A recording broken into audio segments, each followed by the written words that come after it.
Keteladanan dan karya-karya Ibnu Sina. Ibnu Sina adalah seorang dokter, ilmuwan, ahli filsafat, dan penulis pada zaman keemasan Islam di Barat. Ibnu Sina terkenal dengan sebutan Avicenna. Beliau memiliki nama lengkap Abu Ali Al-Husain Ibnu Abdullah Ibnu Hasan Ibnu Ali Ibnu Sina. Beliau lahir tahun 370 Hijriah atau 980 Masehi di Efsyana, kawasan Bukhara atau sekarang Uzbekistan. Beliau dari keluarga Persia dan bermadzhab Islamiyah. Ayahnya adalah seorang gubernur pada masa kerajaan Samaniyah. Ibnu Sina adalah seorang ilmuwan dan filosof besar.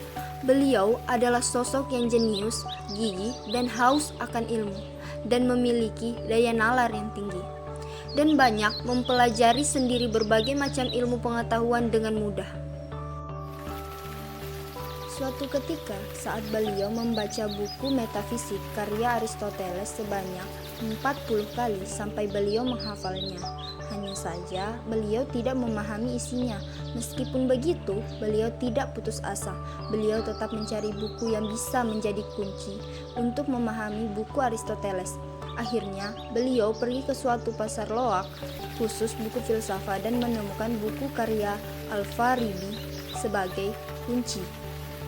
Beliau adalah sosok yang taat beribadah kepada Allah Subhanahu wa Ta'ala, kreatif, tidak mengenal putus asa, tabah, dan tekun dalam mempelajari ilmu pengetahuan.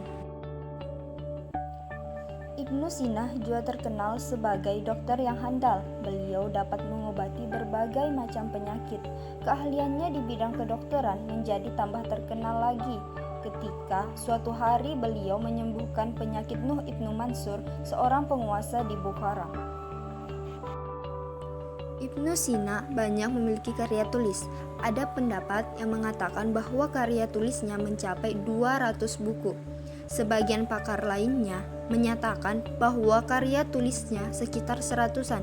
Di antara karya-karya Ibnu Sina, kitab Al-Syifa atau obat berupa ensiklopedia filsafat, kitab Al-Najah atau keberhasilan, ringkasan dari Al-Syifa dalam hal Tuhan, logika, dan ilmu alam, serta karya-karya tulis lainnya.